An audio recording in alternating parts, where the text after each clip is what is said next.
Olá, tudo bem? Um dos maiores desafios da saúde pública da atualidade é a obesidade. E no De Bem com Você de hoje, eu recebo o Dr. Luiz Reinaldo Leite Pereira para falar sobre a importância da conscientização da educação alimentar, desde a mudança de estilo de vida até opções médicas mais avançadas, como a cirurgia bariátrica, por exemplo. Tudo bem, doutor? Tudo bem, obrigado pelo convite, feliz de estar aqui.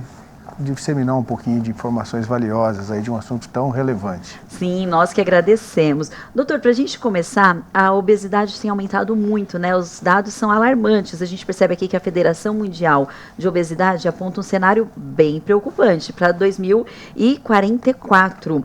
O que está por trás desse aumento da obesidade? A gente pode falar quais são as principais causas para esse crescimento tão alarmante? É interessante que você comentou. Só para as pessoas terem ideia, essa previsão de 48% da população atingir um nível de obesidade e 27% de sobrepeso, ou seja, 75% da população brasileira, de acordo com essa projeção, deve padecer disso. Infelizmente são os hábitos modernos em que a gente tem uma alimentação rica em alimentos processados, ultraprocessados, o hábito de tentar comer o dia todo, né, beliscar, né, líquidos hoje em dia que não são mais água, líquidos são adocicados, né, associado ao estresse da vida moderna, pouco sono, nível de tensão lá em cima e falta de atividade física. Esses são os responsáveis realmente por essa situação. Doutor, e quais são as doenças que estão relacionadas com a obesidade? A gente sabe que são várias doenças que geralmente vêm acompanhadas da obesidade, que faz um mal danado para a saúde, Isso. Né?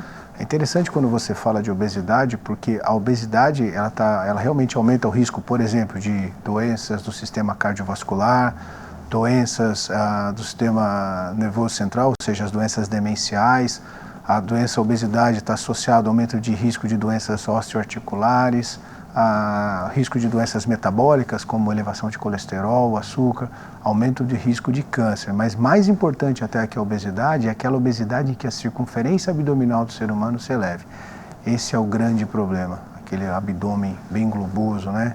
Então isso, infelizmente, acarreta todos esses males, especialmente se o meu abdômen é maior ainda.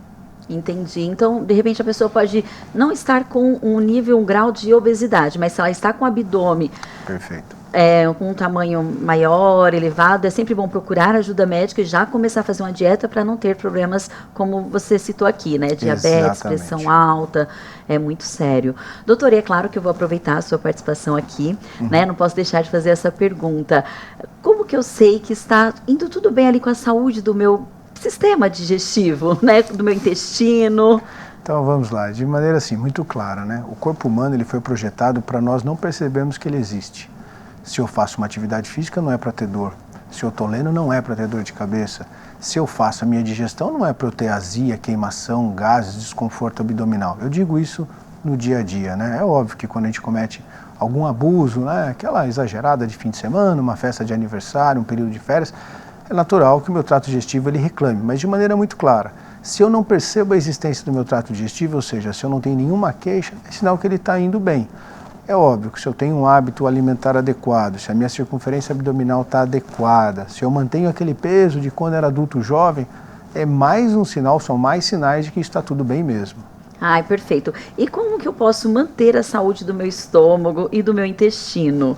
Algumas dicas práticas, né, para o nosso dia a dia. Sabemos que a correria é grande, você já falou aqui dos alimentos ultraprocessados, dos líquidos que já não são mais líquidos, mas quais medidas, de repente, a gente pode tomar para garantir a saúde do nosso estômago e do nosso intestino? Então, eu tenho um mantra na clínica que fala assim, olha, descascar mais, desembrulhar menos, e mais no setor de hortifruti e menos no setor de embalados. De maneira muito simples, né? A questão não é demonizar esses alimentos que você acabou de mencionar, que eu falei. Na verdade, é entender que os alimentos naturais, eles são sim mais saudáveis, de fácil digestibilidade. E a gente tem que entender, por exemplo, um hábito saudável é que o alimento correto deveria ser colocado em um prato de sobremesa e não naquele prato grande. O prato de sobremesa cabe em até 400 ml de líquido, o prato comum 800. O nosso estômago comporta muito bem 300 a 400 ml. Segundo, entender que entre as garfadas devemos repousar os talheres nas mesas. Entender Comer muito rápido. Isso, acabou a refeição, a gente tem que levantar da mesa e fazer qualquer outra coisa. Entender que se eu quero alguma coisa doce, eu necessito, a fruta está aí para isso. E entender também que o melhor horário do noturno, no caso, até o melhor horário no sentido, o último horário, 19 horas, o corpo humano não foi feito, o pâncreas não foi feito para trabalhar após isso. Depois isso gera uma confusão com o meu corpo do ponto de vista de hormônios e o meu corpo meio que não vai saber o que fazer com aquele nutriente. Especialmente estou falando do carboidrato. Hábitos saudáveis ainda, entender que o nosso corpo ele precisa das fibras, ele precisa de proteínas e gorduras, ele não precisa de tanto carboidrato como nós ingerimos e somos ensinados, entre aspas, né, pela nossa cultura alimentar desde cedo. Um hábito saudável, a pessoa entender que ela precisa sim ter compromisso com a sua caminhada. Ele precisa ter compromisso, no caso da saúde digestiva, de olhar como é que estão suas fezes, de quando acabar de tirar sua roupa no banheiro, dar uma percebida na sua circunferência abdominal. Será que está ok? Ou seja, pequenos sinais ou pequenas alterações, isso vai permitir com que a gente perceba, opa, estou indo no caminho certo ou não. Além disso, dormir no mínimo 7 horas por dia, entender a importância de evitar relacionamentos tóxicos. Eu sei que o mundo hoje é estressante, mas é tentar identificar esses gatilhos emocionais do estresse para procurar, em alguma medida, compensá-los com momentos de lazer. Então, convívios familiares, com pessoas que agregam bastante. O tema religiosidade é extremamente importante, independente daquilo que o paciente acredita. Esses são os cuidados que nós podemos fazer para o nosso corpo, não só para o trato digestivo. São os pilares, né? Autorresponsabilidade. Exatamente. Para uma saúde perfeita, né, doutor? Exatamente. Muito bom. E eu quero aproveitar também que ainda estamos no primeiro bloco e registrar, é claro, a presença dela, que está aqui com a gente em todos os De Bem com Você. Ana Furtado aqui, ó, do meu ladinho, com a tradução em Libras de mais esse programa. Muito obrigada, Ana. Importante falar também que a TV Câmara conta com essa acessibilidade em toda a nossa programação. Olha só, gente, a obesidade não é apenas uma questão de estética, não, viu? É uma doença crônica que afeta a saúde como um todo e precisa de atenção. Na volta do intervalo, a gente vai conferir uma reportagem da Dani Rivas, que foi ouvir a história de uma pessoa que passou por uma cirurgia bariátrica. Você também tem dúvidas sobre esse tipo de cirurgia? Eu tenho várias. Então fique aí que no próximo bloco o Dr. Luiz esclarece todas essas dúvidas pra gente. Voltamos já já.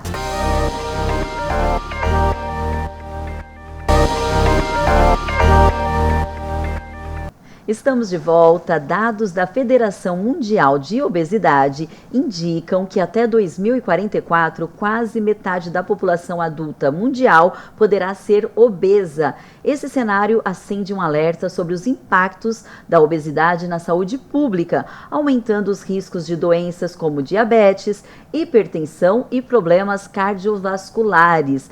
Diante desse desafio, a cirurgia bariátrica tem se tornado uma alternativa para quem luta contra a obesidade severa e encontra dificuldades na perda de peso com dieta e exercícios. E agora eu te convido para acompanhar uma reportagem da Dani Rivas, que foi conhecer a história da Clara. A Clara conta pra gente como que era antes e como é agora, depois da cirurgia. Doutor, vamos acompanhar? 2 anos e 4 meses separam essas duas fotos. Foram 45 quilos eliminados pós-bariátrica, mas não foi só a aparência e a forma física que mudaram. A Clara ganhou vida. Eu me salvei de mim mesma. Eu restaurei a minha vida depois da bariátrica. Eu voltei a viver, voltei a fazer atividade física. Não tenho mais as doenças que eu tinha antes, as comorbidades que eu tinha antes. Então, eu tinha dificuldade de botar o pé de manhã no chão. Eu ficava 40 minutos para conseguir colocar o pé no chão, porque era inchado o meu pé, por conta do peso do corpo, porque eu sou uma pessoa pequena e o corpo era muito pesado para o pé. Fora assim, os problemas que eu tinha em relação a intestino inflamado, falta de absorção, até dos hormônios que eu precisava tomar em relação à tireoide. A cirurgia bariátrica não é um procedimento simples. Ela precisa de um preparo ali de pelo menos 1 ano antes da cirurgia. E aí são várias frentes envolvidas, entre elas uma que muitos pacientes acabam não dando a devida importância, mas ela é fundamental, que é o cuidado psicológico. Antes, durante e depois. Tratamento com psicólogo é o mais importante de todos do processo. E assim, eu brinco que se ela me der alta, eu não vou embora. Porque realmente faz diferença. Porque é uma cirurgia que você opera o estômago, você não opera a cabeça. Então, se um deslize que você der, você estraga todo o seu processo que demorou, às vezes, anos para acontecer, né? O processo não foi fácil. Exigiu resiliência, disciplina e muita força de vontade. É o que a vida espera de nós, não é mesmo? Mas a Clara tomou uma decisão e colheu os frutos de suas ações. Decisão pela vida, ela é fundamental. Ela é o que faz a gente se alegrar todos os dias e entender que é o caminho mais difícil. A bariátrica, sem dúvida nenhuma, é o caminho mais difícil. Só quem passa pelo processo pós-operatório sabe, porque o pré-operatório é difícil, mas o pós-operatório é muito pior. E só quem passa pelo pós-operatório de bariátrica sabe as dificuldades que a gente precisa enfrentar. Então é uma decisão. A pessoa precisa decidir se quer viver ou se ela quer se estagnar na sua vida, do jeito que está hoje, né? Porque a questão não é se amar gordinho. Cada um tem sua característica, cada um tem a sua beleza. Gordinho, magrinho, não é isso, a questão não é essa, a questão é a saúde, é o que o teu corpo está sofrendo com a obesidade.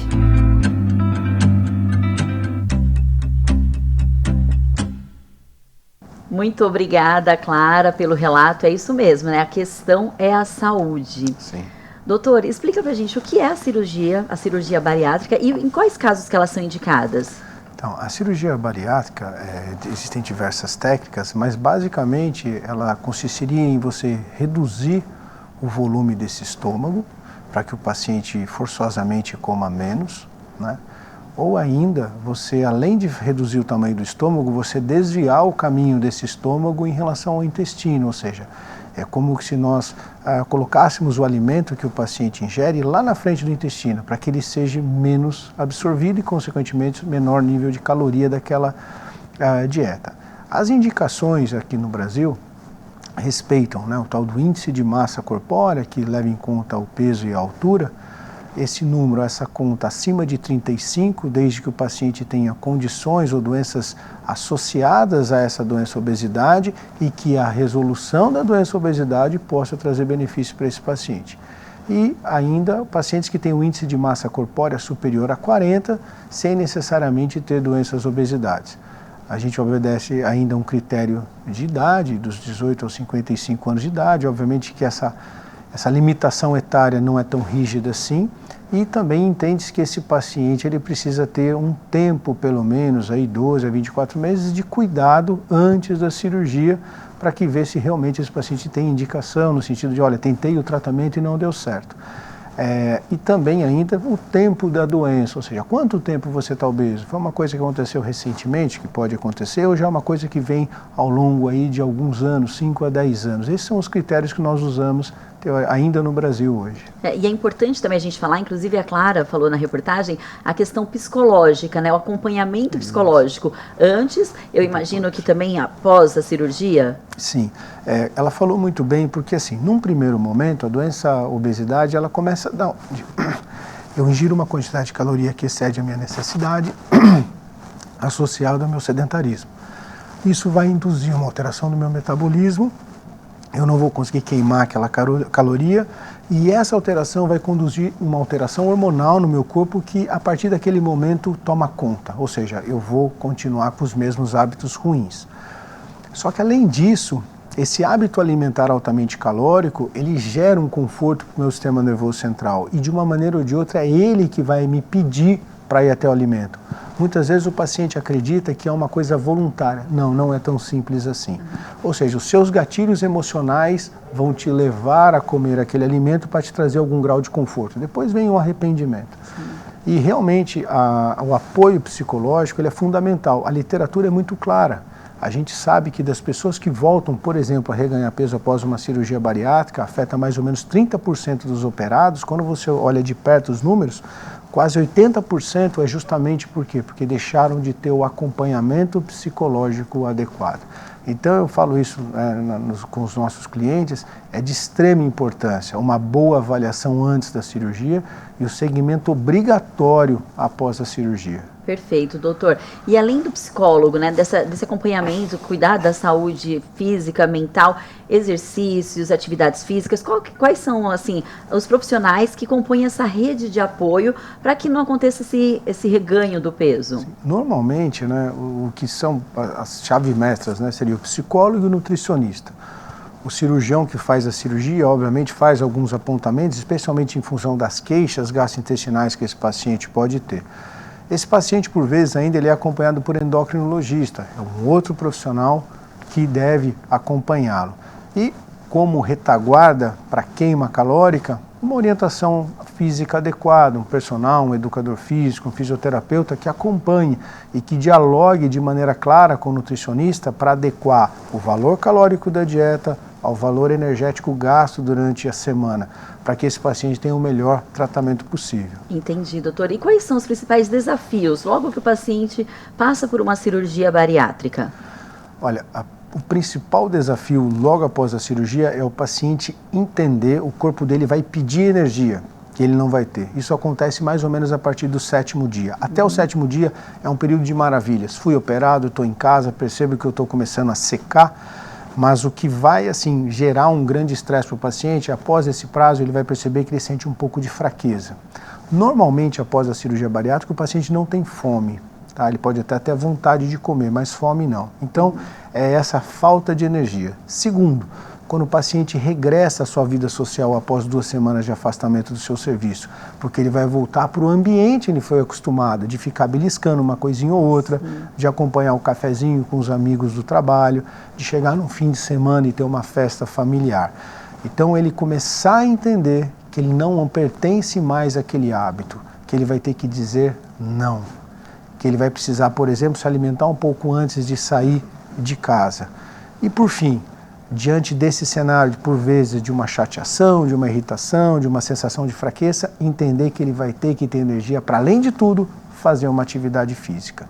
E a partir dali, criar uma nova rotina, um novo hábito de vida para que ele atinja a meta que ele sonha lá na frente. Perfeito. E é isso mesmo, né? Precisamos, de repente, abrir mão de alguns valores para ganhar, receber outros, né? Algumas manias antigas, na verdade, não são nem valores, né? Agora sim, após a cirurgia, começa aí novos valores e aí o objetivo com certeza será alcançado.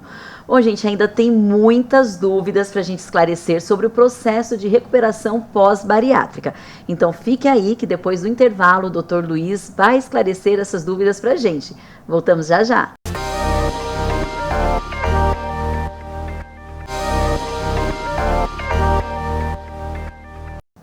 E no De Bem com Você de hoje eu recebo o Dr. Luiz Reinaldo Leite Pereira para falar sobre os riscos da obesidade para a saúde. Segundo o Atlas Mundial da Obesidade 2025, 1/3 dos brasileiros vive com obesidade. A previsão é que esse número cresça nos próximos 5 anos e que a falta de atividade física atinja quase 50% dos adultos.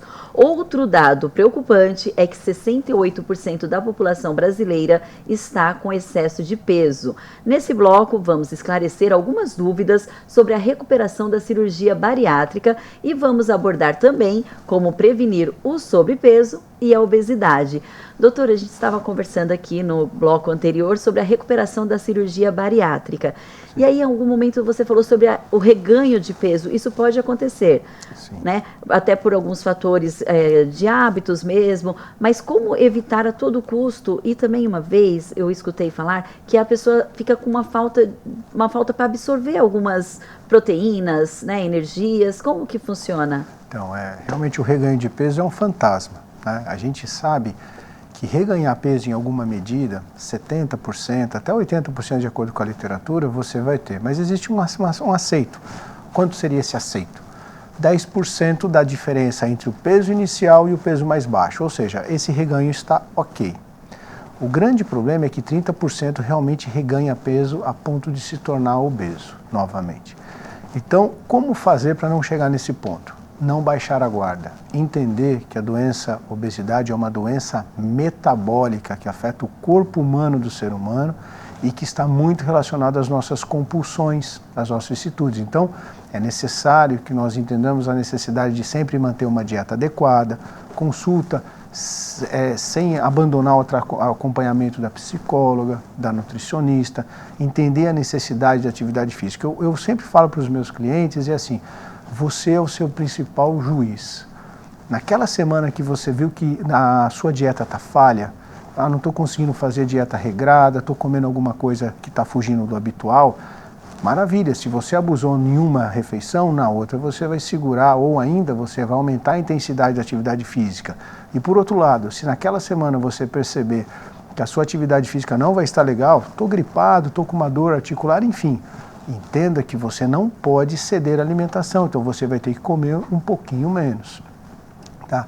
Quanto à absorção nutricional, é assim, existe um grupo de cirurgias que são as cirurgias desabsortivas, aquilo que eu falei lá no início. Você reduz o tamanho do estômago e você desvia.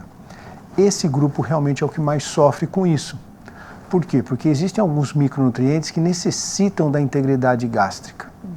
Não bastasse isso, a gente sabe que o valor nutritivo dos alimentos naturais ele vem caindo ano após ano, por inúmeros motivos.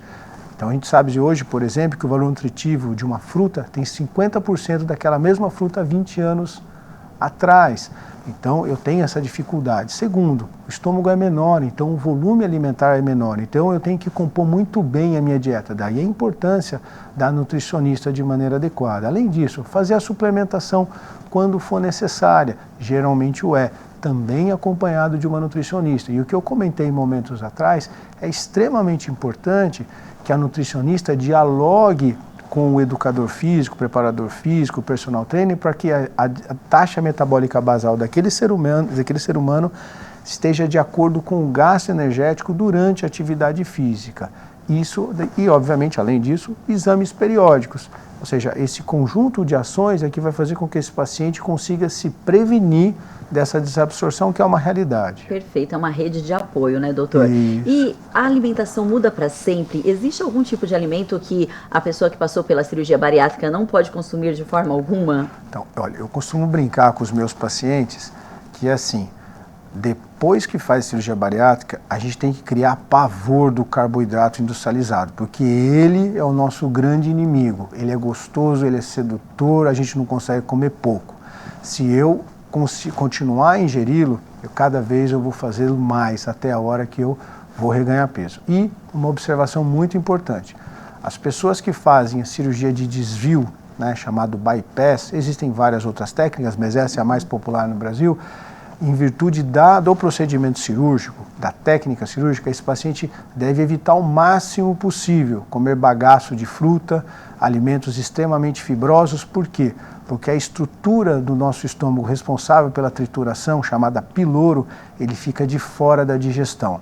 Então, esses pacientes, se ingerir esses alimentos, eles têm risco de apresentarem um quadro de uma obstrução do intestino, porque não conseguem triturar esses dois alimentos. Com acompanhamento médico dá para seguir tranquilamente, né, doutor? Sim. E é verdade também que a pessoa sente uma diferença no paladar? A relação dela com a comida muda um pouco nesse sentido?